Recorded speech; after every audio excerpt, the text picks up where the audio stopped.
संविधान संशोधन constitutional amendment, ठीक है। ये इम्पोर्टेंट टॉपिक है आपका, यहाँ से काफ़ी क्वेश्चन आते हैं, ठीक है। तो संविधान संशोधन डाल लीजिए हेडिंग कॉन्स्टिट्यूशनल अमेंडमेंट। देखिए, सबसे पहले हम लोग ये समझते हैं कि कॉन्स्टिट्यूशनल अमेंडमेंट की ज़रूरत क्यों है। आपके संविधान में एक आर्टिकल है 368 जो संविधान में संशोधन करने की शक्ति संसद को देता है। Parliament have right to amend the constitution by the article 368। तो संविधान के किसी भी भाग में संशोधन करने के लिए जो संसद को शक्ति दी गई है वह आर्टिकल 368 के अंतर्गत दी गई है। तो सबसे पहले हम लोग ये जानेंगे कि संविधान संशोधन होता क्या है। What is the meaning of constitution amendment. संविधान संशोधन क्या कहलाता है। देखिए, नॉर्मल या सिंपल भाषा में संविधान में कुछ ऐड कर देना, मतलब जोड़ देना, कुछ हटा देना, रिमूव कर देना या हटा देना, या सिंपल भाषा में कुछ बदल देना, यानी कि चेंज कर देना, रिमूव कर देना और ऐड कर देना, क्या कहलाता है। संविधान संशोधन कहलाता है। इसकी जो शुद्ध हिंदी है वो बड़ी टेढ़ी है। निरसन कर देना, ठीक है, मतलब हटा देना, बदल देना, परिवर्तन, ठीक है। तो संविधान में कुछ जोड़ना, कुछ हटाना या कुछ बदल देना ही संविधान संशोधन कहलाता है। यानी कि संसद अपने आर्टिकल 368 के अधिकार का प्रयोग करते हुए संसद की संविधान के किसी भी भाग में संशोधन कर सकती है। तो क्या संविधान संशोधन का जो अधिकार है संसद को, वह क्या असीमित है। एक आपको केस पढ़ाया गया होगा, केशवानंद भारती केस। एक आपको केस पढ़ाया गया होगा, Kesavananda Bharati versus state of Kerala. एक केरल राज्य का भाग है 1973 का, जिसको सुप्रीम कोर्ट ने हेड किया था। इसमें कहा गया था कि संसद संविधान के किसी भी भाग में, संविधान के किसी भी भाग में संशोधन कर सकती है, किसी भी भाग में संशोधन कर सकती है। Parliament have right to amend any part of the constitution but can not change the basic structure of the constitution. लेकिन संसद संविधान के आधारभूत लक्षण को या ढांचे को नहीं बदल सकती।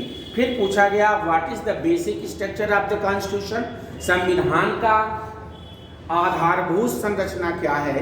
तो सुप्रीम कोर्ट ने कहा कि यह हम समय समय पर बताएंगे, और कुछ चीजें हम बता देते हैं, जैसे रूल ऑफ लॉ, पंथ निरपेक्षता, democracy, Republic, supremacy of the constitution.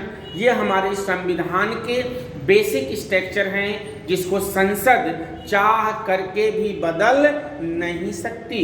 These part of the constitution cannot change by the parliament. Parliament have right to amend any part of the constitution, no doubt, but parliament cannot change the basic structure of the constitution.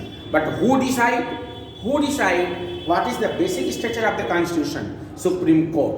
कौन decide करेगा? Supreme court यह decide करेगा कि हमारे संविधान का कौन सा लक्षण या कौन सा प्रोविजन क्या है, हमारे संविधान की बेसिक आधारभूत लक्षण है, बेसिक स्ट्रक्चर है। यह समय समय पर कौन डिसाइड करेगा? सुप्रीम कोर्ट यानी कि न्यायपालिका डिसाइड करेगी। अब बात आती है कि संविधान में संशोधन करने की जरूरत क्या है। अभी तक 106 अमेंडमेंट संविधान में हो चुके हैं, मोर देन 100 अमेंडमेंट किया जा चुका है। तो आखिर संविधान में संशोधन की जरूरत क्या है? तो संविधान आपका एक स्टैटिस्टिक नहीं बल्कि डायनेमिक, आपका संविधान क्या है? डायनेमिक दस्तावेज है जो समय और परिस्थितियों के अनुसार क्या होगा? बदलेगा। तो ये संविधान मेकर ने ये इंश्योर किया था कि हो सकता है कल को हमारी परिस्थितियां बदले, इसमें चेंज करने की जरूरत हो, क्योंकि कोई भी चीज समय और परिस्थितियों के अनुसार क्या होती है? बदल जाती है। टाइम एंड सिचुएशन के साथ चीजें बदलती हैं। ऐसे ही संविधान में ये प्रावधान किया गया कि समय और परिस्थितियों के अनुसार हम क्या करेंगे? इसमें आवश्यक बदलाव कर सकते हैं। ठीक, अब लिखिए, कुछ पॉइंट्स लिखिए, इसको लिखिए संविधान संशोधन लिखिए। अच्छा, संविधान संशोधन बिल हम लोग कहाँ पेश कर सकते हैं? लोकसभा, राज्यसभा या विधानसभा में भी कर सकते हैं क्या? विधानसभा नहीं कर सकते। बैठो भाई बैठो, बस लेट हो गया थोड़ा। ट्रेन से तो हम आते हैं भाई, बच्चे कहाँ आएंगे ट्रेन से? सर हम लोग पैदल ही आ रहे थे। कोई नहीं। अच्छा बैठ जाओ, फिर कुछ लिखो, फिर आगे लिखो।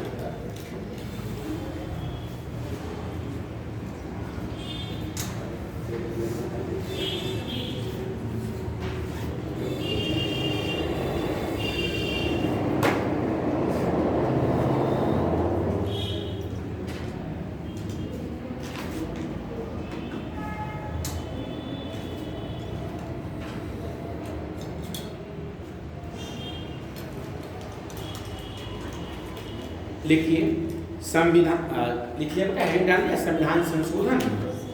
अच्छा, संविधान संशोधन किस भाग में है? पार्ट बोलिए, भाग 20 में है। कंफर्म? चलो भाई देख लेते हैं।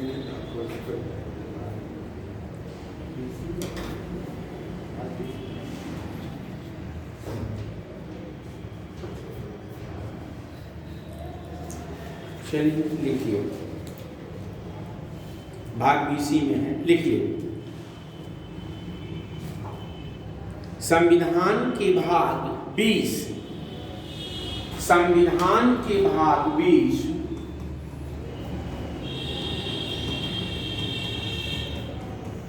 ऐसे लिखिएगा, ठीक है, रोमन अंक में, चाहे ऐसे भी लिख सकते हैं, ऐसा कुछ नहीं है, बट रोमन अंक में ही लिखिएगा। संविधान के भाग 20 के अनुच्छेद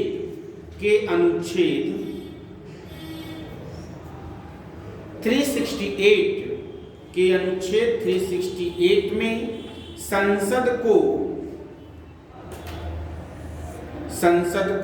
संविधान एवं इसकी व्यवस्था में संशोधन की शक्ति प्रदान की गई है। संसद को संविधान एवं इसकी व्यवस्था में संशोधन की शक्ति प्रदान की गई है। लिख लिया? शक्ति प्रदान की गई है। संसद इन शक्तियों का प्रयोग करते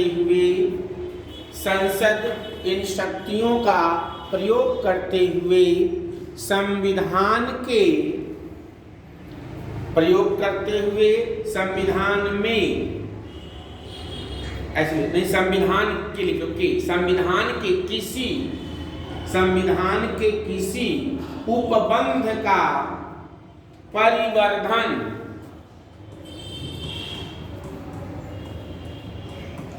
परिवर्धन का मतलब जोड़ना, परिवर्तन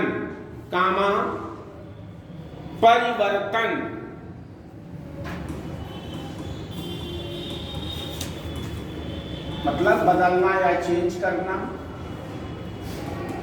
मतलब जोड़ना। और निरसन,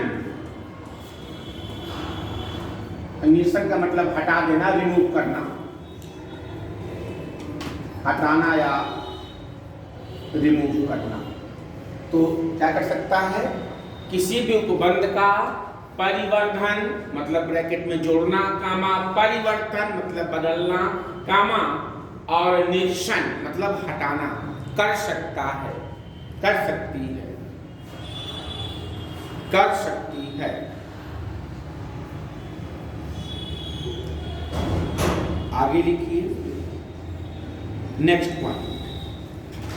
केशवानंद भारती, केशवानंद भारती वर्सेस, केशवानंद भारती वर्सेस केरल राज्य, केशवानंद भारती वर्सेस केरल राज्य के बाद में, के बाद में, के बाद में सर्वोच्च न्यायालय ने, के बाद में सर्वोच्च न्यायालय ने यह निर्णय दिया, यह निर्णय दिया, यह निर्णय दिया कि संसद, संसद संविधान के, कि संसद संविधान के किसी भी उपबंध में, कि संसद संविधान के किसी भी उपबंध में या भाग में, या भाग में संशोधन कर सकती है, संशोधन कर सकती है, लेकिन, लेकिन संविधान के आधारभूत लक्षण, संविधान के आधारभूत लक्षण, ब्रैकेट में लीजिएगा बेसिक स्ट्रक्चर, बेसिक स्ट्रक्चर, आधारभूत लक्षण को बदल नहीं सकती, बदल नहीं सकती। अर्थात, अर्थात बदल नहीं सकती, अर्थात संसद की, अर्थात संसद की संविधान में संशोधन, अर्थात संसद की संविधान में संशोधन करने की शक्ति सीमित है, संविधान में संशोधन करने की शक्ति सीमित है। मतलब ऐसा नहीं है कि सब कुछ बदल दो, ठीक है बदल सकते हो नो डाउट, लेकिन यह राइट एब्सोल्यूट नहीं है। इस पर रीजनेबल रिस्ट्रिक्शन सुप्रीम कोर्ट लगा सकती है। कैसे? By the basic structure of the constitution.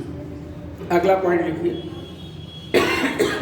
आप बताइए, संविधान संशोधन विधेयक संसद के किसी भी हाउस में पेश कर सकते हैं कि खाली लोकसभा में? किसी भी हाउस में। देखिए अगला पॉइंट लिखिए, संविधान संशोधन विधेयक, संविधान संशोधन विधेयक संसद के किसी भी, संविधान संशोधन विधेयक संसद के किसी भी सदन में, ब्रैकेट में राज्यसभा या लोकसभा, संसद के किसी भी सदन में, ब्रैकेट में लिख लीजिएगा लोकसभा ऑब्लिक राज्यसभा, ब्रैकेट बंद, में पेश किया जा सकता है, में पेश किया जा सकता है। अब दूसरा पॉइंट बताइए, क्या संविधान संशोधन विधेयक को लोकसभा या राज्यसभा में पेश करने के पहले राष्ट्रपति की पूर्व अनुमति लेना अनिवार्य है? नहीं है। लिख लीजिए, संविधान संशोधन विधेयक संसद में पेश करने से पूर्व राष्ट्रपति से अनुमति लेने की कोई जरूरत नहीं होती है। संविधान संशोधन विधेयक को संसद में, संविधान संशोधन विधेयक को संसद में पेश करने से पूर्व, पेश करने से पूर्व या प्रस्तुत करने से पूर्व राष्ट्रपति के पूर्व अनुमति की कोई जरूरत नहीं होती है। पेश करने से पूर्व या प्रस्तुत करने से पूर्व राष्ट्रपति की पूर्व अनुमति की कोई जरूरत नहीं होती है। अच्छा, ये बताइए, आप लोगों को पढ़ाया गया होगा आर्टिकल 111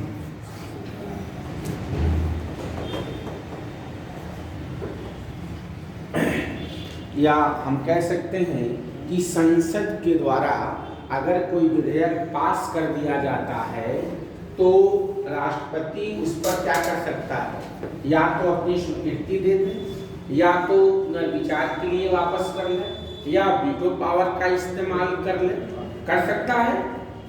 तो क्या संविधान संशोधन विधेयक को राष्ट्रपति वापस कर सकता है, या संविधान संशोधन विधेयक पर राष्ट्रपति अपनी सहमति देने के लिए बाध्य होता है?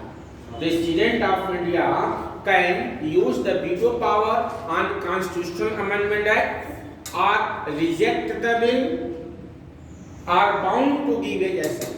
क्या होता है, वह विधेयक को वापस कर सकता है, या रिजर्व कर सकता है, या उस पर वीटो पावर का इस्तेमाल कर सकता है, या रिजेक्ट कर सकता है। क्या कोई ऐसा पावर है प्रेसिडेंट ऑफ इंडिया के पास in respect of constitutional amendment bill पर? बोलिए।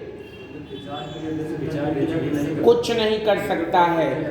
इफ अगर संसद के दोनों सदनों से संविधान संशोधन विधेयक को पास कर दिया गया है तो प्रेसिडेंट ऑफ इंडिया वह अपनी सहमति देने के लिए क्या होता है, बाध्य होता है। President of India is bound to give his assent on constitutional amendment bill act if both house of the parliament pass that bill. लिख लीजिए, संविधान संशोधन विधेयक पर, संविधान संशोधन विधेयक को, संविधान संशोधन विधेयक को पर लिख लो, संविधान संशोधन विधेयक पर राष्ट्रपति अपनी वीटो शक्ति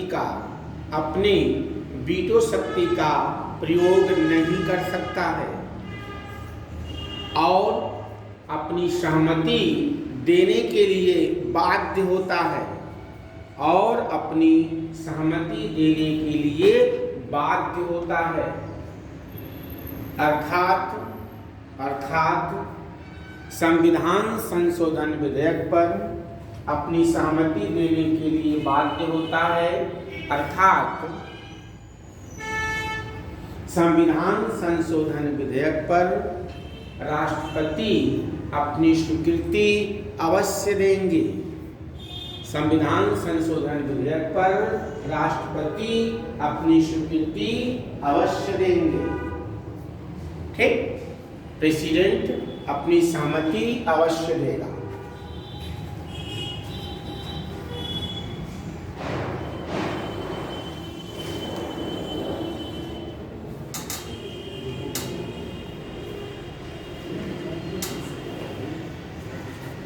पुनर्विचार के लिए भी नहीं भेज सकता, कुछ नहीं, मतलब कोई पावर नहीं है इसके पास। नहीं।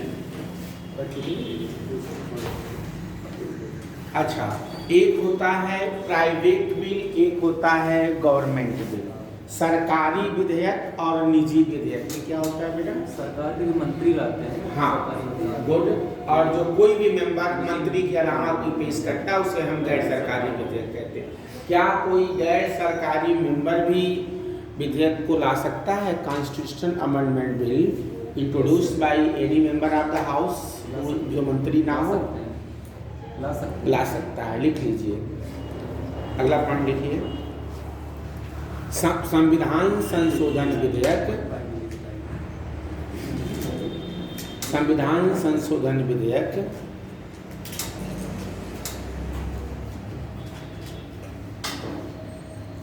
संविधान संशोधन विधेयक मंत्री या संविधान संशोधन विधेयक मंत्री या गैर सरकारी सदस्य या गैर सरकारी सदस्य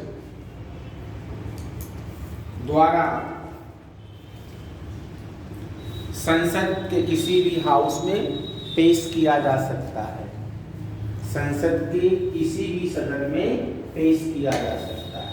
यानी कि मंत्री भी पेश कर सकता है और कोई मेंबर भी पेश कर सकता है। ये तो लिखवाई दिया, राष्ट्रपति की कोई अनुमति की कोई जरूरत नहीं होती। अच्छी बात हो सकता है, कोई भी हो सकता है, गैर सरकारी का मतलब कोई हो सकता है, अच्छी पार्टी में कर सकती। ऐसा तो कहीं नहीं लिखा हुआ है कि जो रूलिंग पार्टी का होगा वही प्राइवेट माना जाएगा। The meaning of government bill and private bill में क्या डिफरेंस है? If any bill introduced by the minister is known as government bill, any bill introduced by other than minister is known as private bill. तो विधायिका के तो सभी भाग हैं, चाहे वो अपोजिशन वाला हो चाहे रूलिंग पार्टी वाला हो। ये तो कहीं संविधान में नहीं लिखा है कि अपोजिशन का जो मेंबर है वो अमेंडमेंट बिल नहीं ला सकता है। Never ever mention in our whole constitution. कहीं लिखा है तो फिर मतलब आपका कहना है कि राहुल गांधी भी ला सकते हैं क्या? ला सकते हैं, ऐसा कुछ नहीं। अच्छा देखिए, अब हम लोग बात करेंगे कि जो संविधान ला सकते हैं, तभी से राहुल चड्ढा लाने के लिए। हाँ बिल्कुल ला सकते हैं। हमने क्या कहा? एब्सोल्युटली ला सकते हैं, इसमें कोई डाउट नहीं है। हमने क्या कहा कि कहीं संविधान में क्या लिखा है कि हाँ बिल्कुल ला सकते हैं, एब्सोल्युटली ला सकते हैं। अच्छा ये बताइए कि संविधान संशोधन विधेयक संसद के दोनों हाउस से किस मेजॉरिटी से पास होना चाहिए? विशेष बहुमत से। विशेष बहुमत क्या होता है? मतदान करने वाले 2/3। ये बताइए कि अगर किसी दिन 300 लोग आते हैं, कितने लोग? 300, और इसका 2/3 हमने निकाल लिया 200, तो 2/3 तो हो गया। प्रेजेंट टाइम वोटिंग का 2/3 आपके पक्ष में मतदान कर दिए। It is known as special majority और नॉट? भाई आपने कहा उपस्थित और मतदान देने वाली संख्या की 2/3, तो हम मान लेते हैं कि एक दिन कितने आए? 300, और आपके फेवर में 200 कर दीजिए, 2/3 तो हो गया। क्या यह विशेष बहुमत कहलाएगा? कहलाएगा तो क्यों कहलाएगा, नहीं कहलाएगा तो क्यों नहीं कहलाएगा? दोनों बातें बताइए, पूरी बात बताइए।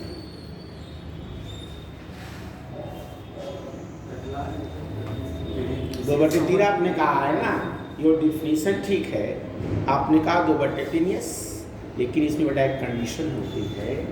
यह जो संख्या है, यह आपके का जो सदन है, जैसे लोकसभा है इसमें 543 हैं, राज्यसभा है 245, यही तो है। तो इनके आधे से एक अधिक, यानी कि यह संख्या पूर्ण बहुमत से कम नहीं होना चाहिए, यानी कि this figure is not less than 272 in case of Lok Sabha, इसका आधा 123 इन केस ऑफ राज्यसभा।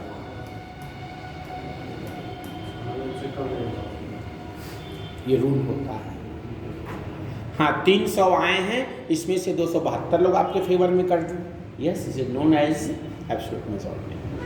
ये कंडीशन होती है, इससे कम नहीं होना चाहिए। नहीं, इससे कम। उस सदन के total strength of the house से के पूर्ण बहुमत से कम, यानी कि आधे से एक ज़्यादा होना चाहिए। ठीक है, 300 आए, कोई दिक्कत नहीं है, उसमें 272 आपके फेवर में वोटिंग करते हैं, it is known as special majority. अगर उससे कम है, यह आपका अगर 200 है, यह नहीं माना जाएगा स्पेशल मेजॉरिटी। ठीक, अब चलिए देखिए, अब देखिए संविधान संशोधन कितने तरीके से होता है। संविधान जो संशोधन है यह कितने तरीके से होता है? हम 3 तरीके से संविधान में संशोधन करते हैं। एक को कहते हैं साधारण बहुमत से, साधारण बहुमत से संशोधन, विशेष बहुमत से संशोधन, और एक विशेष बहुमत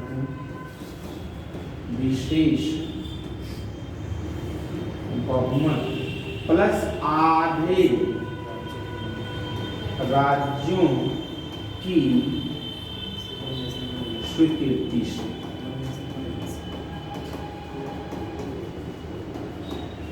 ठीक, अब ये 3 तरह के संविधान में संशोधन आपके होते हैं। एक साधारण बहुमत से, साधारण बहुमत का मतलब प्रेजेंट एंड वोटिंग का आधे से एक ज्यादा।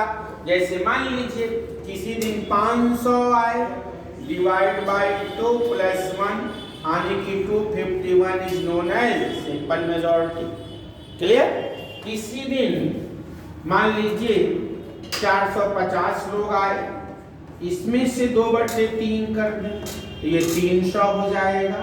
और ये कंडीशन हमने बताया है, ये फिगर जिस भी हाउस में पेश किया जाए, लोकसभा या राज्यसभा में, उसके पूर्ण बहुमत से कम नहीं होना चाहिए। स्पेशल मेजॉरिटी के लिए क्या होना चाहिए बेटा कि जिस सदन में विधेयक पेश किया जा रहा है, उस सदन के सदस्यों की संख्या के आधे से एक ज्यादा, यानी कि यह फिगर पूर्ण बहुमत से कम नहीं होना चाहिए। पूर्ण बहुमत से कम नहीं होना चाहिए।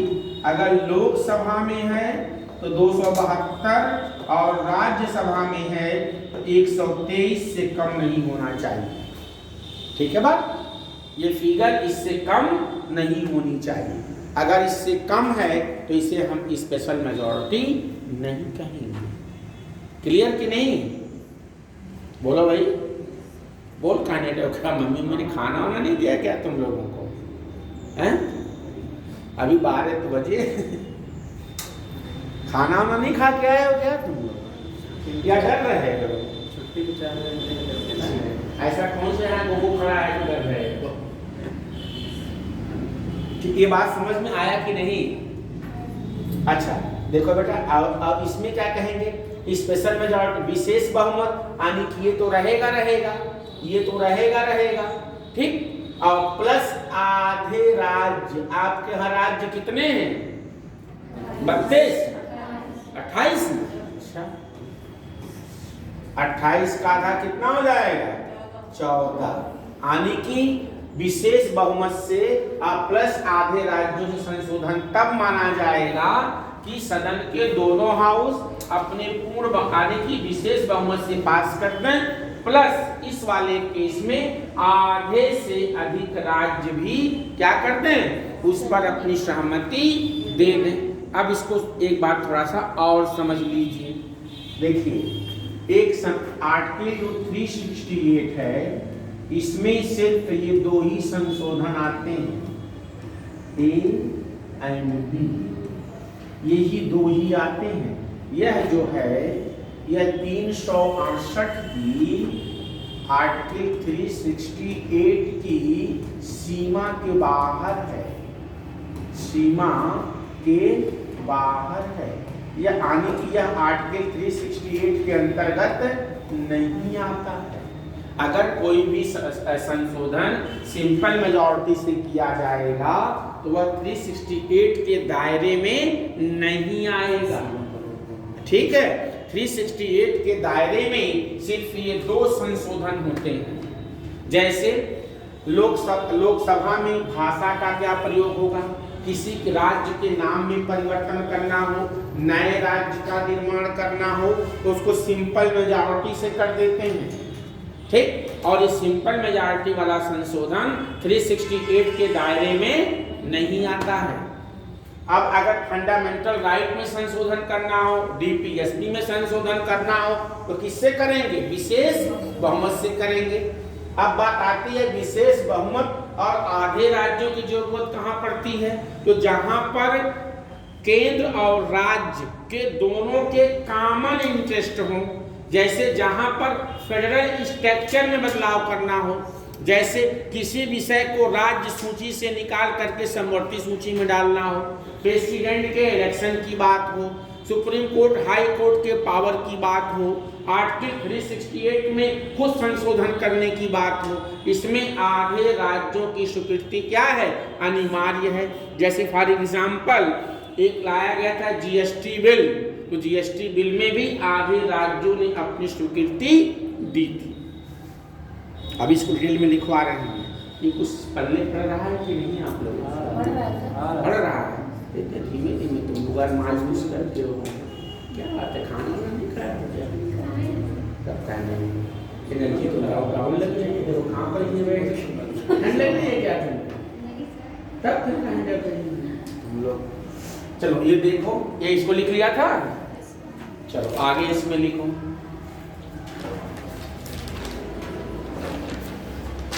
लिखिए,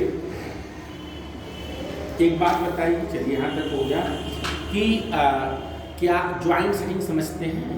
संयुक्त बैठक आर्टिकल 108 के अंतर्गत संविधान में ज्वाइंट सेटिंग का प्रावधान है कि जब संसद के दोनों सदन किसी बिल पर सहमत ना हो, जैसे एक हाउस ने किसी बिल को पास किया, दूसरे ने रिजेक्ट कर दिया, एक हाउस ने पास किया, दूसरे ने संशोधन कर दिया और पहला वाला उससे सहमत नहीं है, या एक हाउस ने पास किया, दूसरा 6 महीने के लिए बिल अपने पास रख लिया। इन 3 सर्कमस्टांसेस में क्या होता है? संयुक्त बैठक होती है। आज तक कितनी बार हुई है? 3 बार। कब कब? दहेज अधिनियम, दूसरा बैंकों के नेशनलाइजेशन में, और तीसरा कोटा में 2002 में। और एक ही व्यक्ति है जो तीनों में भाग लिया है, अटल बिहारी वाजपेयी। ये ऐसे सांसद हैं जो तीनों ही ज्वाइंट सेटिंग में भाग लिए। ठीक, अब क्या संविधान संशोधन विधेयक पर ज्वाइंट सेटिंग हो सकता है? कोई प्रावधान नहीं है, लिख लीजिए। संविधान संशोधन विधेयक पर, संविधान संशोधन विधेयक पर, संविधान संशोधन विधेयक पर संसद के दोनों सदनों के बीच गतिरोध की अवस्था में, संसद के दोनों सदनों के बीच गतिरोध की अवस्था में संयुक्त बैठक का कोई प्रावधान नहीं है। गतिरोध की स्थिति में संयुक्त बैठक का कोई प्रावधान नहीं है।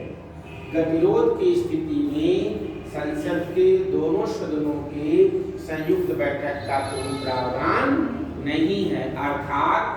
अर्थात संविधान संशोधन विधेयक पर संयुक्त बैठक नहीं होती है। अर्थात संविधान संशोधन विधेयक पर संयुक्त बैठक का कोई प्रावधान नहीं, या नहीं होती है, कोई प्रावधान नहीं है, बात एक ही है। ठीक,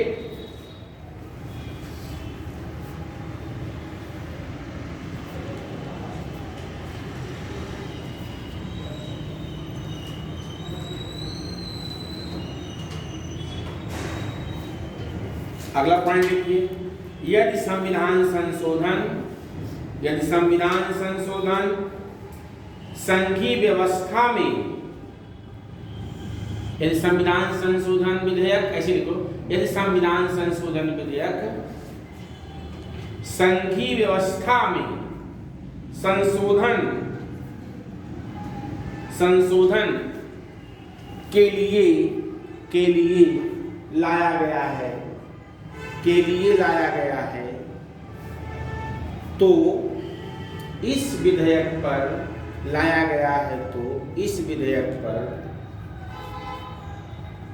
संसद की विशेष बहुमत, इस विधेयक पर संसद की विशेष बहुमत और आधे राज्यों की स्वीकृति अनिवार्य है, और आधे राज्यों की स्वीकृति अनिवार्य है। ठीक है, अगर आधे राज्य स्वीकृति नहीं देते हैं तो संशोधन संभव नहीं। कब? जब मामला संघीय व्यवस्था में कोई संशोधन करना हो। जैसे हमने क्या कहा, किसी राज्य के लिस्ट को कंकरेंट लिस्ट में, कंकरेंट लिस्ट को राज्य में, राष्ट्रपति के चुनाव में, ठीक, हाई कोर्ट सुप्रीम कोर्ट के पावर में, इंटर स्टेट ट्रेड के बारे में, अंतर्राज्यीय व्यापार के बारे में, मतलब ऐसे प्रावधान जहां केंद्र और राज्य दोनों के हित हो, वहां पर आधे राज्यों की स्वीकृति अनिवार्य है, जैसे जीएसटी बिल। ठीक, वक्फ कानून भी आ जाएगा। हाँ? वक्फ कानून भी आ जाएगा। वक्फ कानून आगे लिखिए।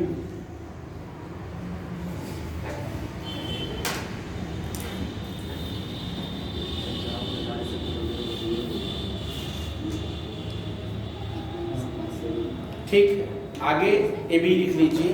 संविधान में हाँ, राज्य विधानमंडल संविधान में संशोधन नहीं कर सकते। लिख लो, राज्य विधानमंडल संविधान में संशोधन नहीं कर सकते। तो कौन कर सकता है? संसद। अर्थात राज्यों को संविधान में संशोधन का कोई अधिकार नहीं दिया गया है। अर्थात राज्य विधानमंडल को संविधान में संशोधन करने का अधिकार नहीं दिया गया है। बस खाली एक ही जगह है जहां स्वीकृति अनिवार्य होती है, बस, और बाकी की। ठीक, समझ में आ रहा है? अर्थात राज्य विधानमंडल को संविधान में संशोधन करने की शक्ति नहीं है। ये तो लिखवा दिया ना। संशोधन के प्रकार लिख लो इसको, संविधान संशोधन के प्रकार बढ़ा लेना। तो कितने तरीके से हो सकता है? 3 तरीके से। नोट कर लिया है ना? अब इसमें लिखिए संविधान संशोधन के प्रकार, तो तीनों लिख ही लिया है। अब लिखिए साधारण विधेयक से संशोधन, बहुमत से। देखो, संसद के साधारण बहुमत से संशोधन, संसद के साधारण बहुमत से संशोधन, ये हेडिंग डाल लीजिए। संसद के साधारण बहुमत से संशोधन, ठीक, ये हेडिंग डाल लीजिए। पहला लिखिए संविधान के अनेक उपबंध, संविधान के अनेक उपबंध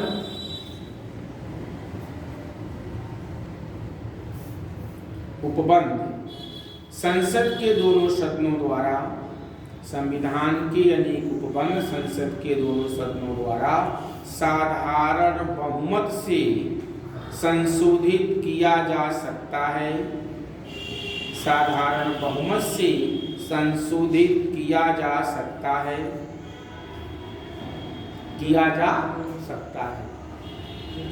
यह संशोधन किया जा सकता है, पूर्णविराम। यह संशोधन अनुच्छेद 368 की सीमा से बाहर है। यह संशोधन अनुच्छेद 368 की सीमा से क्या है? बाहर है। मतलब यह संशोधन अनुच्छेद 368 के अंतर्गत नहीं आता है। क्लियर? लिख लीजिए, इसके एग्जाम्पल भी लिखिए। कौन कौन से संशोधन है जो 368 के दायरे से नहीं आता? जो निम्न है, जो निम्नलिखित है या निम्न है। पहला लिखिए, नए राज्यों का प्रवेश या गठन। पहला पॉइंट, नए राज्यों का प्रवेश या गठन। इसको अगर चाहे तो संसद अपने साधारण बहुमत से कर सकती है। नए राज्यों का प्रवेश एवं गठन किस आर्टिकल में है? 2, आर्टिकल 2। अगला लिखिए, नए राज्यों का निर्माण। नए राज्यों का निर्माण, उसकी सीमा, कामा क्षेत्र या नाम में परिवर्तन। नए राज्यों का निर्माण, कामा सीमा, कामा क्षेत्र या उसके नाम में परिवर्तन।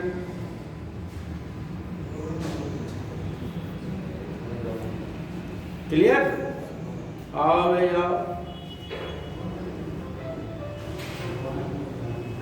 अगला पॉइंट लिखिए, राज्य विधान परिषद का निर्माण एवं उसकी समाप्ति। राज्य विधान परिषद का निर्माण एवं उसकी समाप्ति इस अनुच्छेद में है? आर्टिकल 179 है कि 69 है? देख लो भाई, बैरक नहीं है, 169 होगा, वही है, सही है। ब्रैकेट में लिख लो अनुच्छेद 169। ये जरूरी है, कई बार एग्जाम में पूछा है ये कि राज्य विधान परिषद का बनाना या उसको खत्म करना। ठीक है, किस अनुच्छेद में? 169 में। पीसीएस में भी पूछा है, किसी और तमाम एग्जाम में पूछा है। ठीक है, दो चार और एग्जाम पर लिख लो। नेक्स्ट लिखिए, संसद में गणपूर्ति। संसद में गणपूर्ति। दूसरा लिख लीजिए, संसद सदस्यों के वेतन एवं भत्ते। संसद सदस्यों के वेतन एवं भत्ते। संसद में अंग्रेजी भाषा का प्रयोग। संसद में अंग्रेजी भाषा का प्रयोग। नागरिकता की प्राप्ति एवं समाप्ति। नागरिकता की प्राप्ति एवं समाप्ति आदि और भी हैं बुक में, बाकी आप लोग देख लीजिएगा। हमने 5-7 एग्जाम पर लिखवा दिया है, बाकी रीड द बुक्स। नागरिकता की प्राप्ति एवं समाप्ति। ठीक, अब लिखिए विशेष बहुमत से संशोधन। अगली हेडिंग डालिए, विशेष बहुमत से संशोधन।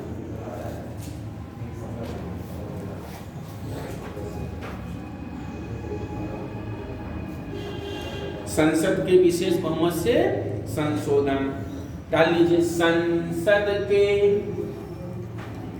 यही लिख लो, संसद के विशेष बहुमत से संशोधन। ये वाली हेडिंग पड़ेगी, संसद के विशेष बहुमत से संशोधन। देखिए बेटा, संविधान के ज्यादातर उपबंधों का संशोधन। संविधान के ज्यादातर उपबंधों का संशोधन संसद के विशेष बहुमत द्वारा। लिखो, संविधान के ज्यादातर उपबंधों का संशोधन संसद के विशेष बहुमत द्वारा किया जाता है। किया जाता है। ठीक, विशेष बहुमत लिखे हो ना, प्रेजेंट एंड वोटिंग का 2/3, लेकिन जो नंबर आएगा वो पूर्ण बहुमत से कम नहीं होना चाहिए। ये नोट कर लिया ना बेटा आप लोग? ठीक है, तो विशेष बहुमत का मतलब ये है कि प्रेजेंट एंड वोटिंग का उपस्थित और मतदान देने वालों की संख्या का 2/3, जो कि सदन के पूर्ण बहुमत से कम नहीं होना चाहिए। ठीक, आगे लिखिए।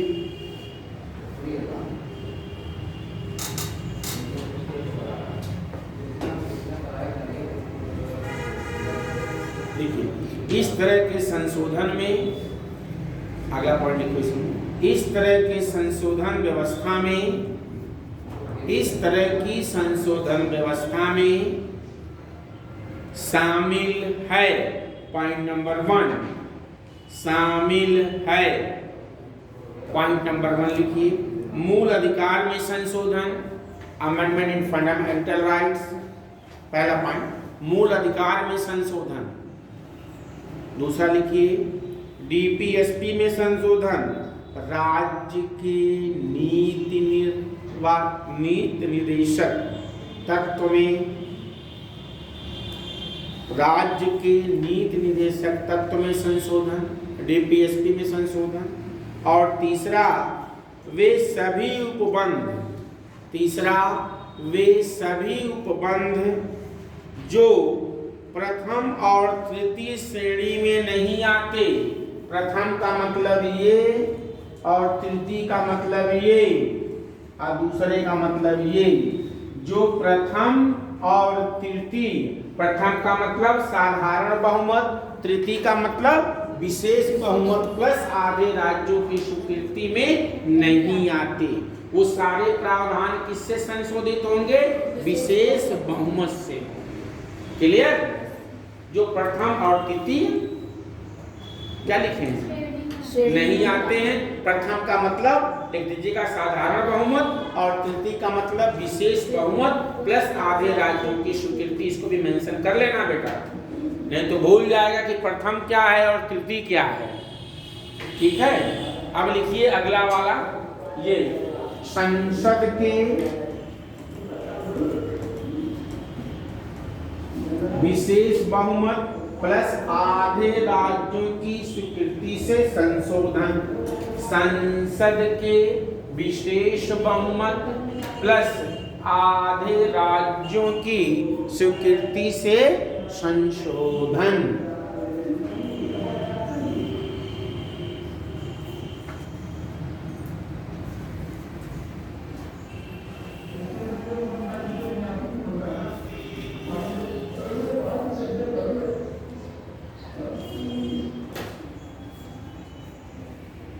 लिखिए, संघीय ढांचे से संबंधित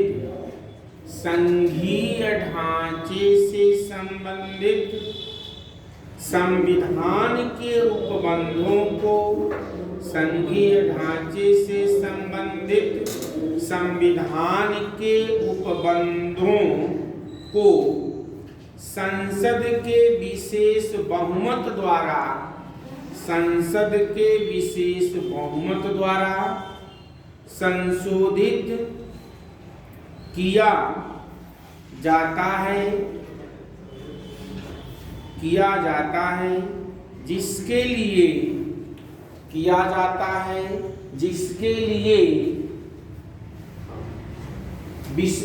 विशेष बहुमत और आधे राज्यों की, जिसके लिए संसद की विशेष बहुमत, जिसके लिए संसद की विशेष बहुमत और आधे राज्यों की स्वीकृति अनिवार्य है, जिसके लिए संसद की विशेष बहुमत और आधे राज्यों की स्वीकृति अनिवार्य है।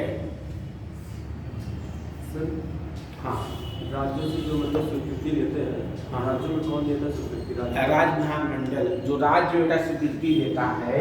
जो राज्यों से स्वीकृति का मतलब ये है कि राज्य की जो विधानसभा है, राज्य की विधानसभा इस विधेयक को अपने साधारण बहुमत से पास करे। इससे पास करे साधारण बहुमत से। ये मतलब होता है राज्यों की विधानसभा, राज्यों की आधे राज्यों की स्वीकृति का मतलब 14 राज्य की विधानसभाएं अपने साधारण बहुमत से उस विधेयक को क्या करते हैं? पास करते। ये इसका मतलब होता है। ठीक, हाँ, सिंपल मेजॉरिटी। स्वीकृति का मतलब सिंपल मेजॉरिटी। क्लियर? अब तो कोई डाउट नहीं। लिखिए, क्या लिखिए बेटा, कहाँ पर? विशेष बहुमत और आधे राज्यों की स्वीकृति अनिवार्य है। अनिवार्य है, ठीक है। देखिए निम्नलिखित, आगे लिखिए, निम्नलिखित उपबंधों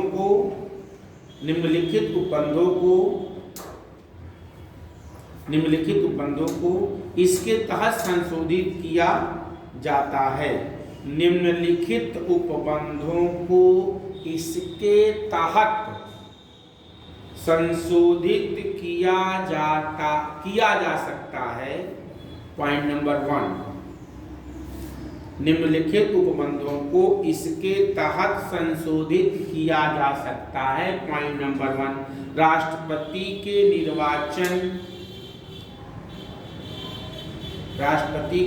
निर्वाचन एवं इसकी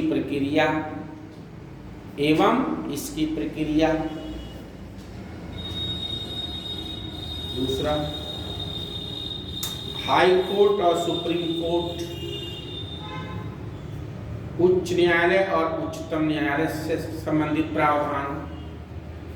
high court and supreme court, उच्च न्यायालय और उच्चतम न्यायालय से संबंधित प्रावधान।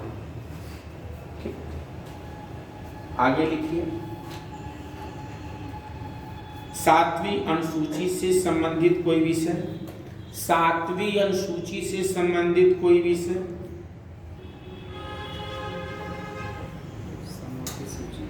हाँ, 7वीं अनुसूची से संबंधित कोई विषय। वस्तु और सेवा कर परिषद, वस्तु और सेवा कर परिषद, जीएसटी काउंसिल, वस्तु और सेवा कर, कर का मतलब टैक्स, परिषद। अगला लिख लिया। केंद्र एवं राज्यों के बीच विधायी शक्तियों का विभाजन, केंद्र एवं राज्यों के बीच, केंद्र एवं राज्यों के बीच विधायी शक्तियों का, विधायी शक्तियों का विभाजन।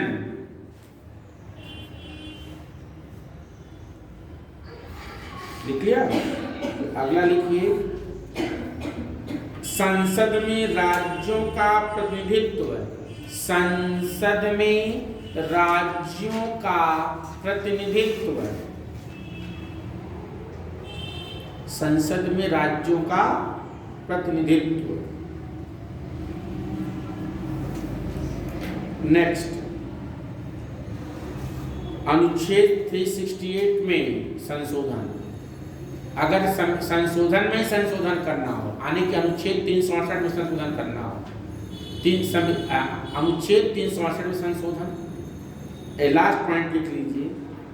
केंद्र एवं राज्य कार्यकारिणी की शक्तियों का विस्तार, केंद्र एवं राज्य कार्यकारिणी, केंद्र एवं राज्य कार्यकारिणी की शक्तियों का विस्तार, केंद्र एवं राज्य की कार्यकारिणी शक्तियों का विस्तार। अगर इनमें से किसी में संशोधन करना होगा तो क्या करेंगे? आधे राज्यों की स्वीकृति लेंगे। बैठो भाई, आधा तो कहानी खत्म हो गई, लंका जल गई, सीता भी आई नहीं है, लंका में ही है। राइट, लेट हो गया। अब हम लोग कुछ डिस्कस कर लें। ये तो हो गया पूरा संविधान में संशोधन की प्रक्रिया। कुछ अमेंडमेंट, इम्पोर्टेंट अमेंडमेंट है जिनका हम लोग डिस्कशन करेंगे। क्या करेंगे? डिस्कशन करेंगे। तो आधा तो रामायण खत्म हो गया, कोई बात नहीं, इन लोगों से लेकर के नोट कर लेना। अभी कितना पेज, 2 ही पेज हुआ कि कितना पेज हुआ है? देख लेना, इसी से देख लेना, इससे देख लेना और उससे नोट्स बना लेना। ठीक है। अब हम लोग संशोधन पढ़ेंगे कि कौन कौन सा संशोधन किया गया। मेन जैसे 5वां, सॉरी पहला नंबर, पहला संशोधन, फर्स्ट अमेंडमेंट। लगा दे इसको, ऐड करके। हाँ, ऐड ही कर दिया, ऐड कर दिया। कलर चेंज करने क्या रेड कर देना। देखिए, अब हम लोग पढ़ेंगे संविधान संशोधन में पहला संविधान संशोधन। बदला नहीं भाई, क्या बात है?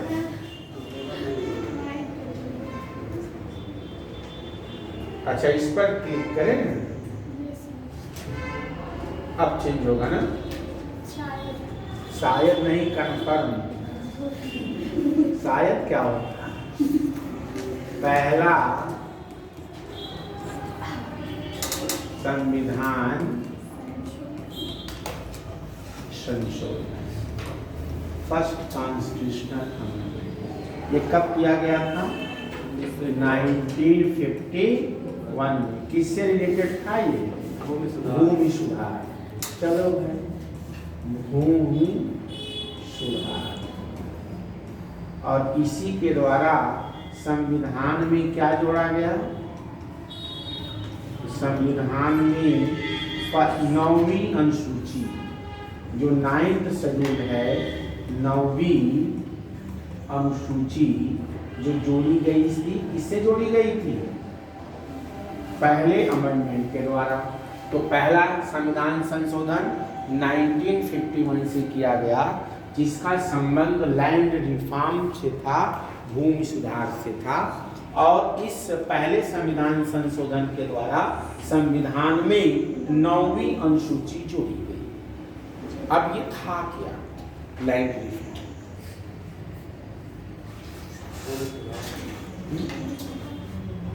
देखो जब देश, हाँ वो मेरे किसान थे उनको, हाँ सही बात है, सही जा रहे हो, भूमि किसान थे भूमि आवंटित कर, और जिनके पास बहुत ज़्यादा भूमि थी उनसे ले ली गई, अधिग्रहण कर ली गई। बिल्कुल सही, बिल्कुल सही।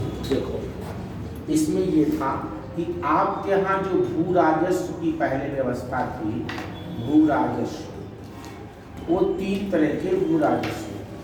एक को कहते थे अस्थाई बंदोबस्त, परमानेंट सेटलमेंट एक्ट, जिसको जमींदारी प्रथा भी कहते हैं। क्या कहते हैं? जमींदारी प्रथा।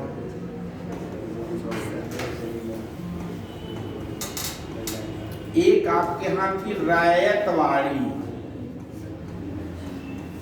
रैयतवाड़ी प्रथा, पढ़ा होगा आप लोगों ने इतिहास में। और एक थी महालवाड़ी, यही था ना, महालवाड़ी, जिसमें पूरा गांव मिलके टैक्स देता था, प्रथा। ये 3 प्रथाएं आपके देश में थी और तीनों ही लैंड रेवेन्यू थी। इसमें जमींदार जो है किसानों से टैक्स वसूलता था और 10% या 11% अपने पास रखता था। 1/10 भाग या 1/11 भाग अपने पास रखता था। बाकी पैसा कहाँ जमा कर देता था? ब्रिटिश गवर्नमेंट को। रैयतवाड़ी में किसानों से डायरेक्ट टैक्स लिया जाता था। किसान डायरेक्ट टैक्स देते थे किसको? सरकार को।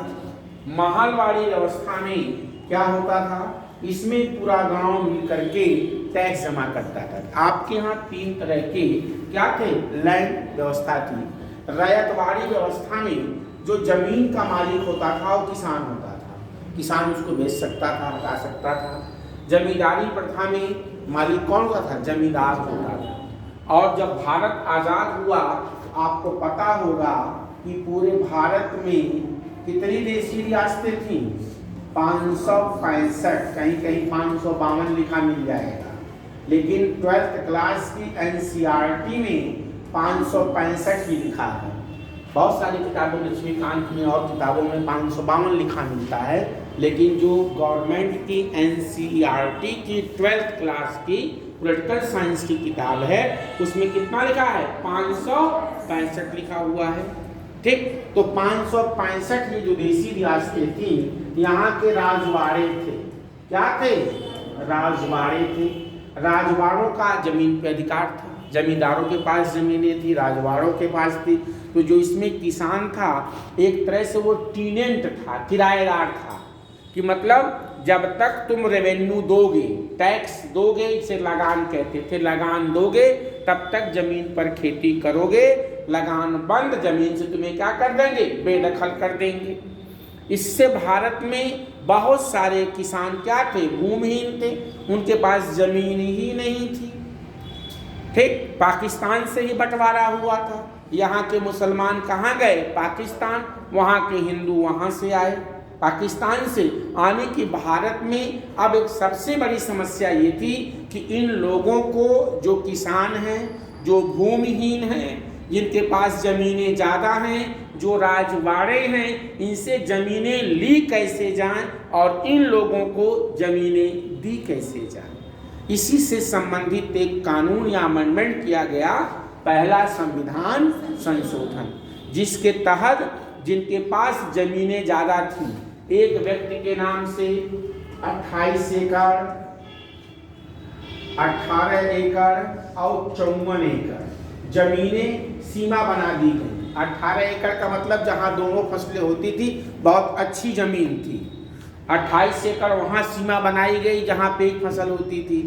54 एकड़ वहाँ जो बंजर टाइप की ज़मीनें थी, कम उपजाऊ थी ज़मीनें, वहाँ पे की गई। इस तरह से अलग अलग राज्यों में एक सीमा बना दी गई कि अगर इससे ज़्यादा आपके पास ज़मीन है, उस ज़मीन को हम क्या कर देंगे, ले लेगी सरकार, और उसको किसको दे देगी, उन किसानों को जो उस पर खेती करते हैं, या उन किसानों को दे देगी जिनके पास ज़मीनें नहीं। एक पिक्चर आप लोगों ने देखी होगी, सूर्या, बस हाँ सूर्या, इसमें राजकुमार डीएम होता है, डिस्ट्रिक्ट मजिस्ट्रेट की भूमिका में होता है, और विनोद खन्ना है इसमें। यह एक सैनिक के फॉर्म में आता है, और इसका फादर जो होता है, गांव में ही इसकी जमीन होती है, लेकिन इसके बाप को गांव का एक ठाकुर होता है, इसमें अमरीश पुरी शिकारपुर का जमींदार होता है। पिक्चर पता नहीं कहाँ शिकारपुर है, शिकारपुर का जो जमींदार होता है वो कौन होता है, अमरीश पुरी होता है। हाँ, हमें कुछ समझाना नहीं, बस खाली इसमें दो चीज़ें बतानी है। इसमें से इस पिक्चर में ये दिखाई गई है कि सरकार ने, आवाज़ नहीं प्लीज़, कि जब सरकार ज़मीनों का अधिग्रहण करती है तो जितने भी इसके ज़िले में जमींदार होते हैं वो साइन कर देते हैं, सरकार को ज़मीनें दे देते हैं, लेकिन ये ठाकुर नहीं देता है। तो एक तहसीलदार आता है, राजकुमार से मिलता है और कहता है, साहब ये शिकारपुर का चौधरी जो है ज़मीन देने से क्या कर दिया, मना कर दिया। तो कहता है, गाड़ी निकालो, मैं अभी चलता हूँ। जाता है, कहता है, ठाकुर इस पर साइन कर, नहीं तो हमें दूसरा अख्तियार भी आता है। फिर थोड़ा देर फिल्म है, डायलॉग वायलॉग चलता है, फाइनली वह साइन कर देता है। उसके बाद एक दिन वह गांव में पंडाल लगाता है, से क्या कहते हैं, एक हाँ पंचायत टाइप का, चौपाल जिसे कहा जाता है, और सारे किसानों को बुलाता है और कहता है, उसमें जो इतने किसान होते हैं कि तुम लोगों के लिए 2 एकड़ 3 एकड़ 4 एकड़ ऐसे परिवार छोटा बड़े के हिसाब से सरकार ने ज़मीन का निर्धारण किया है। ये अपने अपने ज़मीन का कागज़ ले लो, मतलब जो कागज़ होता है वो सारे किसानों को बांट देता है, और ठाकुर को कहता है कि तुम्हारे लिए 12 एकड़ की 6 एकड़ ज़मीन तुम्हारे लिए सरकार ने छोड़ दिया है, अब तुम इसी में रहो, इसी में खाओ, बाकी तुम्हारी जितनी ज़मीनें हैं किसानों में क्या कर दी गई, बांट दी गई। तो यह संशोधन इसी से संबंधित था, ठीक। इसीलिए हमने इतना थोड़ा सा बताया कि आपको भूले ना, क्लियर। बाकी इस पिक्चर को देखें ना, अच्छी पिक्चर, बढ़िया पिक्चर है, साफ सुथरी पिक्चर है, कोई दिक्कत नहीं है। इस तक समझ जाओगे डीएम का अधिकार क्या है, और थोड़ा सा इसके बारे में समझ जाओगे। देख लेना कभी भगा भगा के बीच बीच में, कोई दिक्कत नहीं है, तो देख लेना, अच्छी पिक्चर है, कोई दिक्कत नहीं, ठीक। अब इसमें से क्या किया गया, इसी में एक कॉन्सेप्ट लाया गया था बाद में, प्रीवी पर्स।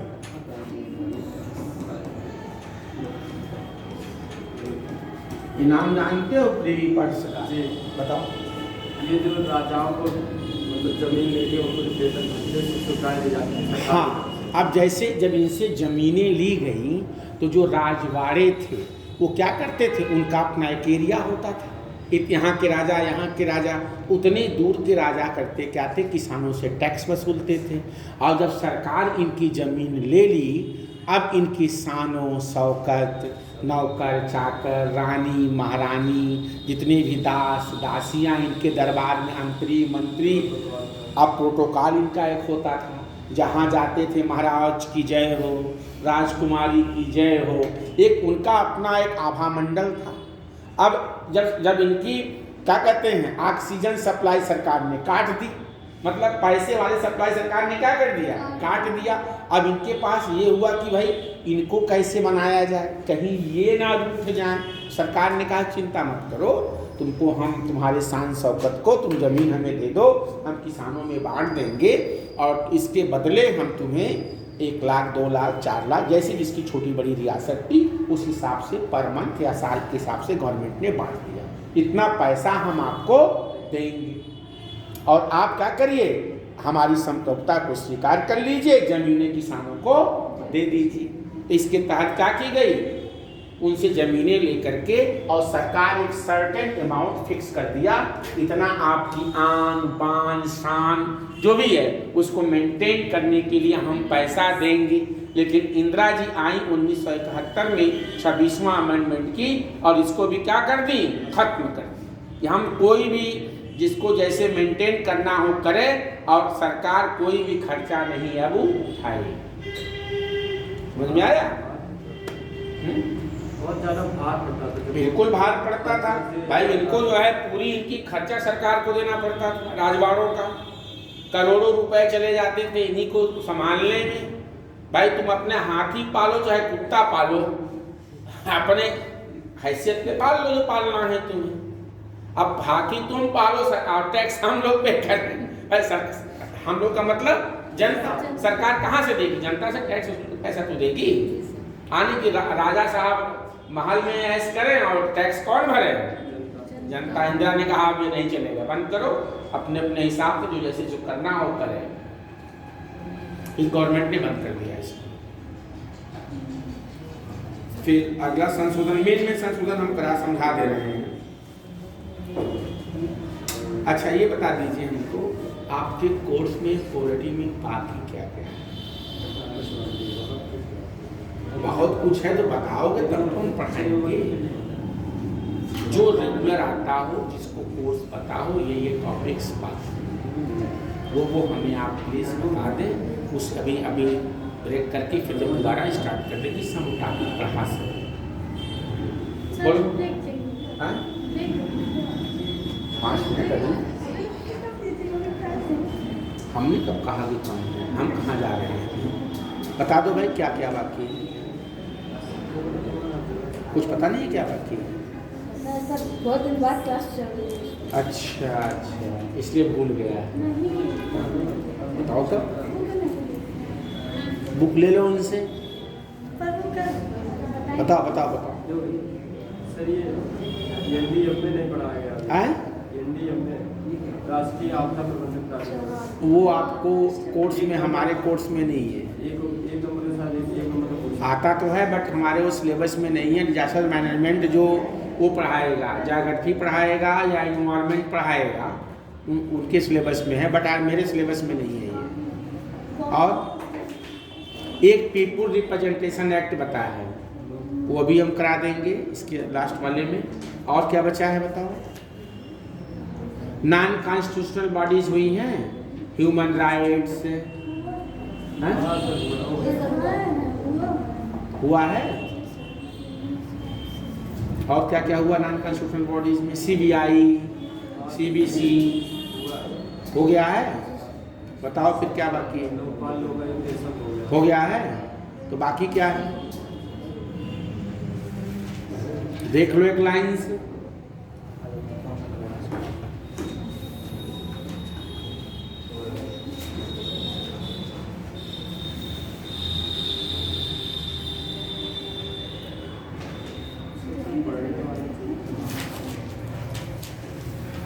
देख के बता दो। आप लोग को नहीं पता है क्या हुआ है क्या बाकी है? कैबिनेट कमेटी में जो समितियां होती है। अच्छा, पार्लियामेंट्री कमेटी। ये कैसे क्या बनती है, मतलब कैसे क्या योगदान? अच्छा, जैसे आपका एस्टीमेट कमेटी, हाँ, पब्लिक अकाउंट कमेटी, विभागीय समितियां, आने की पार्लियामेंट्री कमेटीज, यही तो है संसदीय समितियां। ठीक है, संसदीय समितियां, पार्लियामेंट्री कमेटीज। और बताइए।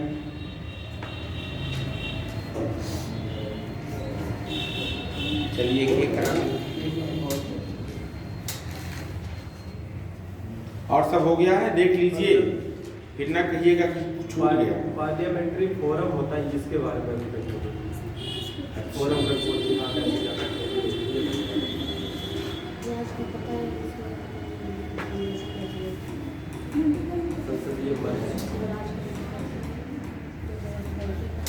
और देखते जाओ, सिलेबस एक बार चेक कर लो।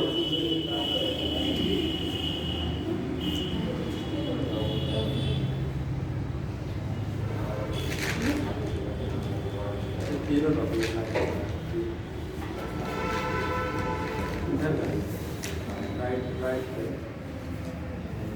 जो फॉर्म उसके नीचे वाला नहीं है।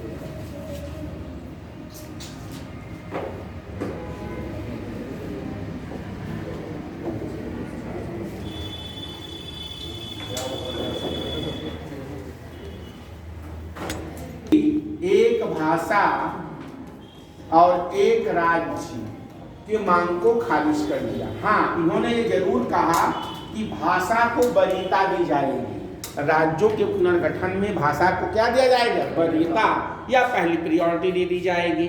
लेकिन सिर्फ इसी आधार पर होगा ऐसा नहीं है। भौगोलिक स्थिति, विकास, सारी चीज़ों को, सिक्योरिटी, इंटीग्रिटी को देखते हुए राज्यों का क्या किया जाएगा, पुनर्निर्माण।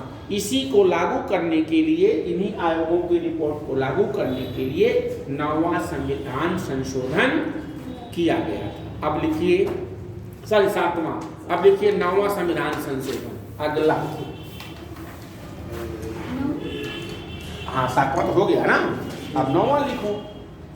9वां संविधान संशोधन, 9th कॉन्स्टिट्यूशनल अमेंडमेंट, 9वां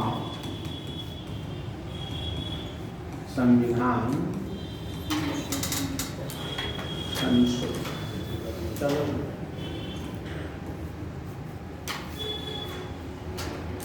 9वां संविधान संशोधन देखिए, बड़ा मुस्कुरा रहे हैं, कोई गम है छिपा रहे हैं क्या? मुस्कुराहट में गम भी होता है, नहीं ऐसा तो नहीं है। डाटा लीक हो गया। अरे भाई, लोगों का नाम तो बड़े बड़े जगहों पे आ रहा है, डाटा ही लीक हो गया तो क्या हो गया, कोई बात नहीं। देखो 9वां, अरे कुछ नहीं, हम भी मजाक ही कर रहे हैं, हम कौन सा सीरियस ले रहे हैं, कोई बात नहीं। देखो 9वां संविधान संशोधन क्यों किया गया था, इसके पीछे का ऑब्जेक्टिव था। आप लोगों ने पढ़ा होगा बेरूबारी केस, बेरूबारी केस, ये 1960 का मामला है। इसमें आपके नेहरू जी थे और एक पाकिस्तान के पीएम थे फिरोज खान नून। नेहरू नून समझौता कहते हैं, इनका पूरा नाम था फिरोज खान नून, अपने वाले पीटी नेहरू। एक जगह थी बेरूबारी, जब देश का बंटवारा हुआ तो ये हम बनाए हैं सिक्किम, कौन सा बनाए हैं, सिक्किम। तो यहीं से लगा हुआ आपका वेस्ट बंगाल है, ममता दीदी का राज्य है ये वेस्ट बंगाल, यानी कि आज के डेट में ममता दीदी का राज है यहाँ। यहीं पे जगह होती है, इसी में वेस्ट बंगाल में एक जिला है न्यू जलपाईगुड़ी, नाम सुना है, ट्रेन भी चलती है न्यू जलपाईगुड़ी, सिक्किम उक्की में जाते हैं उतर करके, लास्ट स्टेशन है। तो न्यू जलपाईगुड़ी एक जगह होता है प्लेस। याद करिए, आपका जो अंतिम गवर्नर जनरल था वो लॉर्ड माउंटबेटन, उसी ने एक सीमा आयोग बनाया था, बाउंड्री कमीशन सीमा आयोग, जिसका अध्यक्ष था रेड क्लिफ। इसीलिए भारतीय और पाकिस्तान के बीच की सीमा को क्या कहते हैं, रेड क्लिफ कहते हैं, क्योंकि यही था, इसी बनाया था रेड क्लिफ। तो इसी ने क्या किया था, डिसाइड किया था कि कौन सा गांव, कौन सा शहर भारत में होगा और कौन सा पार्ट कहाँ होगा, इंडिया में होगा। तो जो ये बेरूबारी संघ था, यह दिया किसने, इंडिया को। किसको दिया, इंडिया को, लेकिन रजिस्टर में मेंशन करना भूल गए। इसी का फायदा उठाते हुए 1954 में पाकिस्तान ने इस पर अपना दावा ठोक दिया कि हमको मिला है। ठीक, ये बात बढ़ते गई, बढ़ते बढ़ते फाइनली 58-59 में नेहरू नून समझौता होता है कि भाई चलो कुछ तुम ले लो कुछ हम ले लें, इस मामले को क्या करें, दफा दफा करें। तो इसी समझौते को लागू करने के लिए क्या किया गया था, 9वां संविधान संशोधन। इसमें मामला ये था कि आर्टिकल 143 आप लोगों ने पढ़ा होगा, इसमें राष्ट्रपति को इससे सुप्रीम कोर्ट से सलाह लेने का अधिकार है। इसी के तहत सरकार ने फाइल को भेजा कि क्या एक संप्रभु देश, सॉवरेन कंट्री, अपनी जमीन या धरती के टुकड़े को किसी विदेशी राष्ट्र को दे सकती है, क्योंकि संविधान में अखंडता की बात करता था कि सब बाद में जोड़ा गया, लेकिन अखंडता उसको पढ़ेंगे तो आएगा, मीनिंग उसकी आएगी। अब मामला आया कि क्या किया जाए, तो सुप्रीम कोर्ट ने कहा चिंता मत करिए, इसमें रास्ता बता देते हैं कि आप कोई भी मतलब गवर्नमेंट ऑफ इंडिया इस समझौते को लागू करने के लिए क्या करे, जमीन दे सकती है, लेकिन इसके लिए संविधान में क्या करना होगा, संशोधन करना होगा। और इसी केस में सुप्रीम कोर्ट ने कहा था कि प्रस्तावना संविधान का भाग है ही नहीं, हटा। भाई कहा कि समस्या का समाधान करना है, बोल देते हैं, फिर कह देंगे बाद में है। और फिर वही किया बाद में केशवानंद भारती केस में, क्या कहा, अपने फैसले को रिवर्स करते हुए आर्टिकल 137 आप लोगों ने पढ़ा होगा कि सिर्फ सुप्रीम कोर्ट अपने दिए गए प्रीवियस निर्णय को क्या कर सकता है, बदल सकता है, बदल दिए। ठीक, समस्या यहाँ ये थी कि ये भारत ये यहाँ पे वेस्ट बंगाल जो सरकार थी इस जगह को देने के लिए राजी नहीं थी, तब ये मामला क्यों पड़ा। यहाँ पे सरकार थी कम्युनिस्टों और यहाँ पे नेहरू जी थे कांग्रेस। ये किसी भी कीमत पे यहाँ भारतीय पुलिस चौकियों की बनी थी, ये भारत सरकार देने के मूड में, राज्य सरकार जो थी इसको पाकिस्तान को देने के मूड में नहीं थी। जो आज आपका बांग्लादेश है, जो 1971 के पहले क्या था, पूर्वी पाकिस्तान, ये बात जानते होंगे ना आप लोग। हाँ, इसी अमेंडमेंट को लागू करने के लिए क्या किया गया था, 9वां संविधान संशोधन। कोई दिक्कत तो नहीं, समझ में आया। चलो आगे देखो।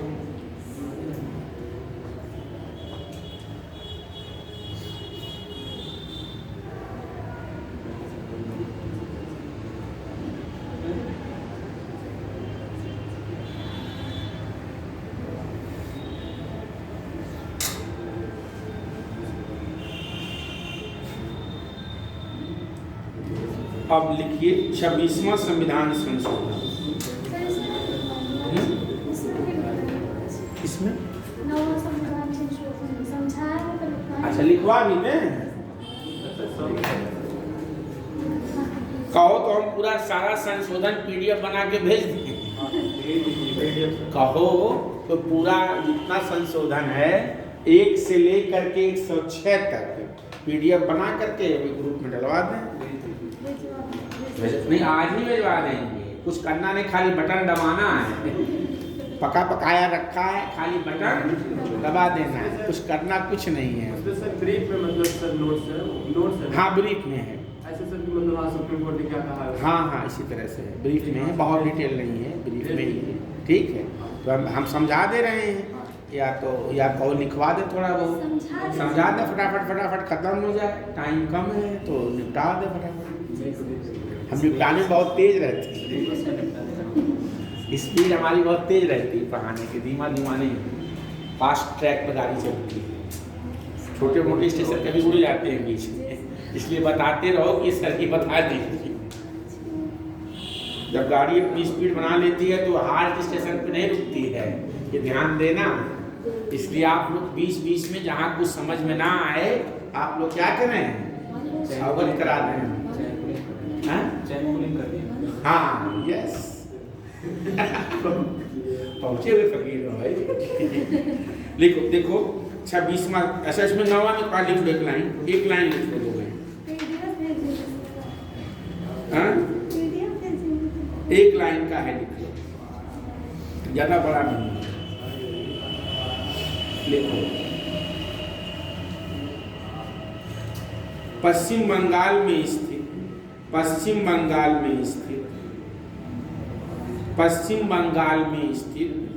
बेरुबारी संघराज्य क्षेत्र, पश्चिम बंगाल में स्थित बेरुबारी संघराज्य क्षेत्र को भारत पाक समझौते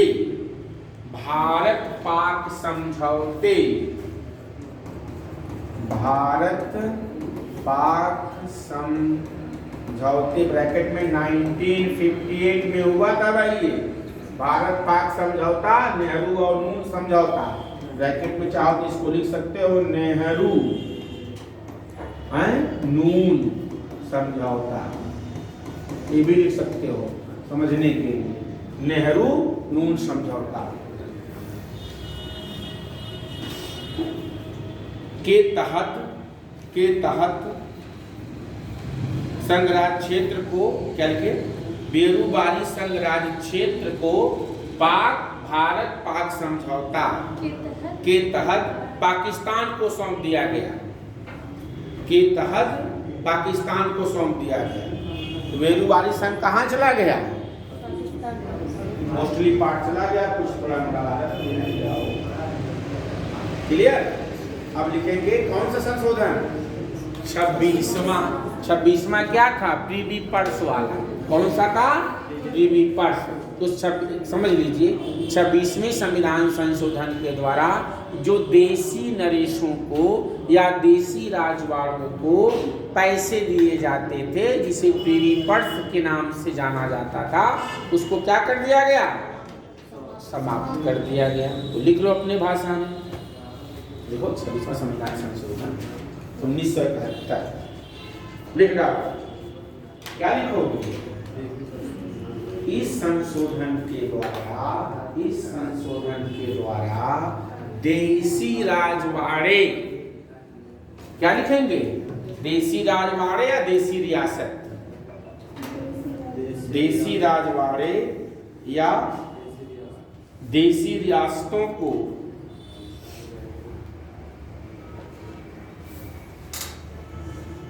दिए जाने वाले विशेषाधिकारों और प्रीवी पर्स, कहीं लिखा है प्रीवी पर्स की नहीं? प्रीवी पर्स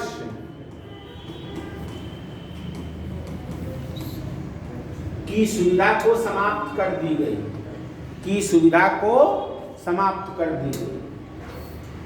अब कोई पैसा सरकार नहीं देगी, अपनी हाथी घोड़ा अपने हिसाब से पालो, चाहे कुत्ता पाल लो। आजकल लोग कुत्ता पालते हैं बेटा,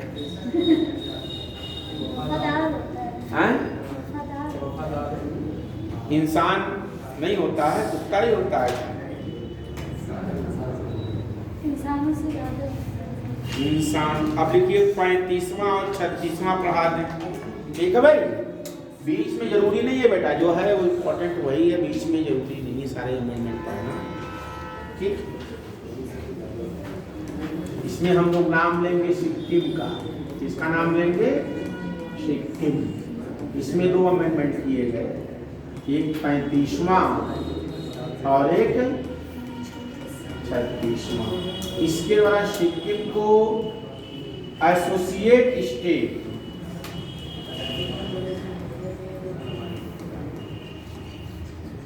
जिसको सहराज्य कहते हैं, क्या कहते हैं? मतलब कंप्लीट राज्य नहीं, सहराज्य का दर्जा दिया गया, भारत के साथ इसको एसोसिएट कर लिया गया। और इसके द्वारा सिक्किम को पूर्ण राज्य का दर्जा दिया गया।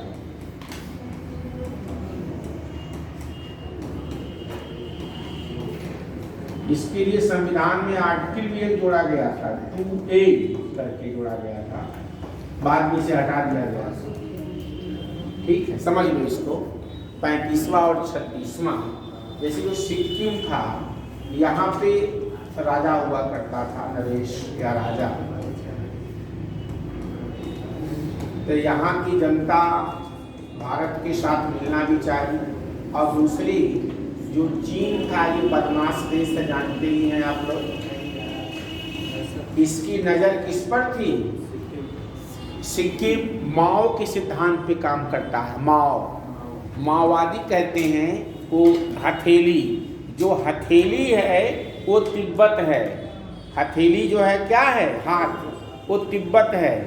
बाकी एक उंगली लद्दाख, जम्मू कश्मीर और आपका इधर हिमाचल, इधर आपका अरुणाचल और एक सिक्किम, ये 5 उसके फिंगर हैं। इन आपकी 5 राज्यों की उसकी नज़र है। जो हिमालयी राज्य हैं वो 5 जो हमारे राज्य हैं उस पर किसकी नज़र है? चीन की। वो 5 फिंगर कहता है। हथेली तिब्बत तो ले ही लिया, और इन राज्यों में भी अतिक्रमण कर रखा है। भाई आपका COK उसी के पास तो है भाई। चाइना ऑक्युपाइड कश्मीर किसके पास है? चाइना के पास, चीन ऑक्युपाइड कश्मीर। और जो आपका हिमाचल प्रदेश है, हिमाचल प्रदेश, इसका भी काफी पार्ट अंदर घुस गया है। लगभग 100 घरों का पूरा एक गांव ही बसा दिया है। कौन? चीन। तो कहीं ना कहीं अगर अब सिक्किम को छोड़े होते अब तक कौन ले लिया होता? वो कहता है कि यहाँ जो भौगोलिक क्षेत्र है ये पूरा ना, ये वाला इंडिया हमारा हिमालयी भाग, ये जो भौगोलिक क्षेत्र के आधार पर ये मेरा है। इसका मतलब यहाँ की जो निवासी हैं, जैसे आप कभी चले जाओ इधर सिक्किम चले जाओ, अरुणाचल प्रदेश चले जाओ, मणिपुर, मिजोरम, ये जो स्टेट्स हैं, यहाँ के जो लोग रहते हैं ये अपने वाले हैं, और चाइना वालों के साथ मिला दो, दोनों क्या करो एक साथ मिला दो, आप ये नहीं समझ पाओगे कि अपने वाले हैं कि चाइनीज हैं। दोनों की शकल सूरत एक ही जैसी है।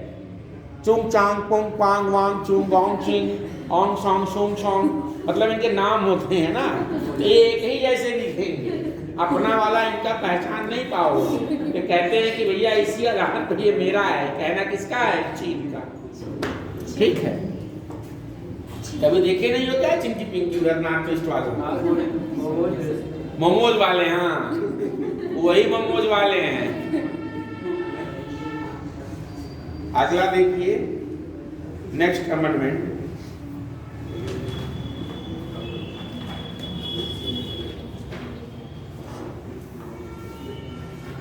और 30वां समझा दें, 39 अमेंडमेंट। लिखना नहीं, अब हम PDF ही भेज देंगे, समझिए।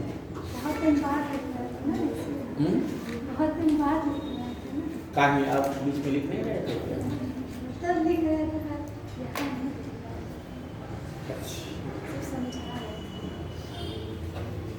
देखो 38वां, इसको इंदिरा जी ने किया था।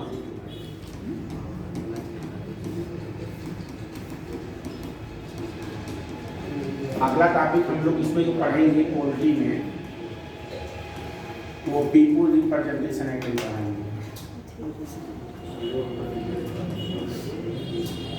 तो कहते हैं जन प्रतिनिधि अधिनियम 1950 पढ़ेंगे हम लोग, आए 1951, ये तो क्या पीपुल रिप्रेजेंटेशन। अभी अगला टॉपिक देखो, ये 38वां संविधान संशोधन में कहा गया कि जो प्रेसिडेंट घोषणा करेगा इमरजेंसी की, इसकी न्यायिक समीक्षा नहीं हो सकती है। यानी कि प्रेसिडेंट के द्वारा घोषित की जाने वाली इमरजेंसी कितनी है?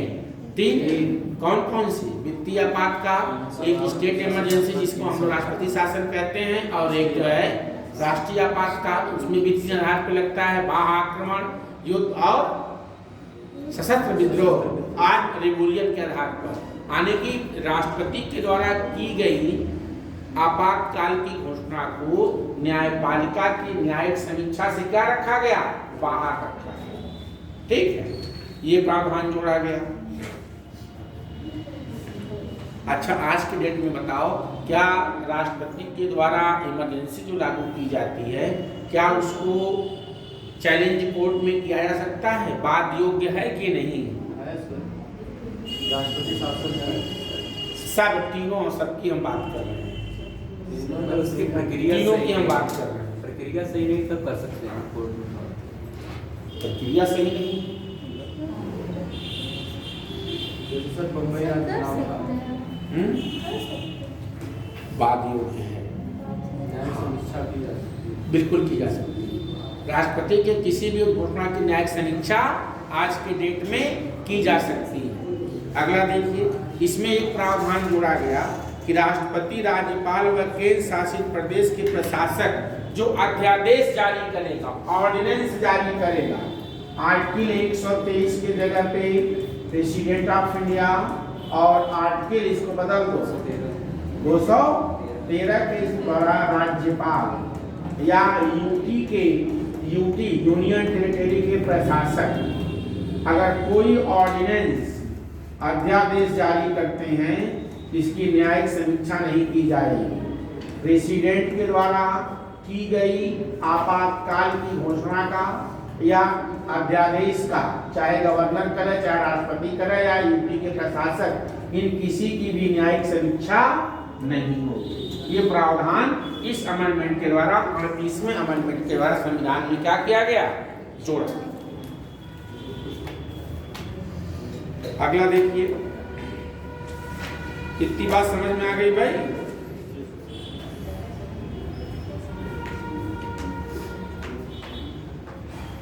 इसके बाद आप लोग पढ़े होंगे 42 अमेंडमेंट, जिसको हम लोग मिनी कॉन्स्टिट्यूशन कहते हैं।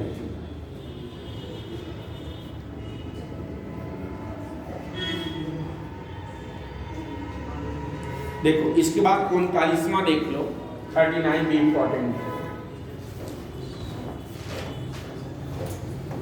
इंदिरा गांधी वर्सेस राजनारायण।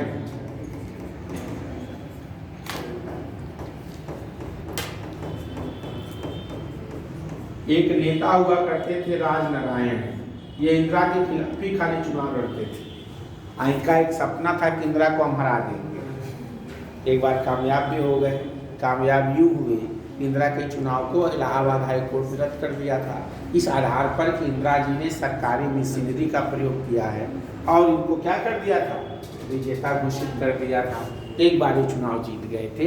इस अमेंडमेंट के द्वारा ये लाया गया कि अगर कोई भी डिसीजन कौन लेगा, जैसे स्पीकर, लोकसभा का अध्यक्ष, राष्ट्रपति, उपराष्ट्रपति, प्रधानमंत्री और लोकसभा अध्यक्ष से संबंधित विवादों को न्यायपालिका के क्षेत्र से बाहर कर दिया गया। यानी कि राष्ट्रपति का चुनाव हो, उपराष्ट्रपति का हो, प्रधानमंत्री का हो, मतलब एमपी का, और लोकसभा अध्यक्ष का, इस पर न्यायपालिका कोई जजमेंट नहीं दे सकती है। इंदिरा इतनी चालाक लेडी थी, जहां उनको लगता था कि संविधान का एक भाग दिक्कत कर रहा है, तुरंत बदलो इसको। क्या करो, तुरंत बदल दो कि अब चुनाव हार गए हैं, आगे से क्या होगा, ये हमारे इस मामले में क्या करो, हाई कोर्ट और सुप्रीम कोर्ट के पावर को छीन लो। ये व्यवस्था की गई कि स्पीकर हो, राष्ट्रपति हो, उपराष्ट्रपति हो या लोकसभा अध्यक्ष या पीएम, इससे अगर इलेक्शन से संबंधित कोई डिस्ट्रीब्यूट है तो यह न्यायपालिका के क्षेत्र के क्या होगा, बाहर। क्लियर? अब हम लोग पढ़ेंगे 42वां संविधान संशोधन। ठीक है, ये बाद में फिर डिस्कस किया जाएगा और 5 मिनट ब्रेक देते हैं, फिर 2 बजने वाला है। कितना हो गया? इसको बंद करो।